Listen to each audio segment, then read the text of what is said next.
ఏ మల్లిక, ఇలా రావే.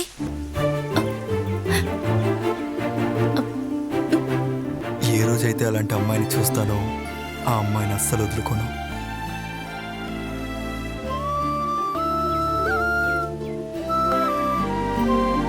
ఏంటి సార్ చూస్తూనే ఉన్నారు? పావు తీయండి. No no time.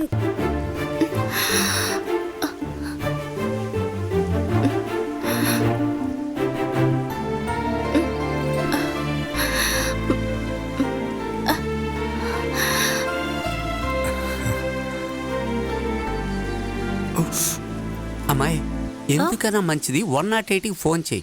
పాము ఇతను కరిచి వ్యాన్ వచ్చి ఇతను తీసుకువెళ్ళడానికి కరెక్ట్గా ఉంటుంది. ఇతను మోసుకువెళ్ళడం మన ఇద్దరి వల్ల కాదు. ఫోన్ చేయి. ఏంటి ఈలోగానే మాట్లాడేసావా? లేదు, మిస్డ్ కాల్ ఇచ్చాను. ఫోన్ అయ్యో, వస్తుంది. 108కే మిస్డ్ కాలా? చాలా గొప్పదే.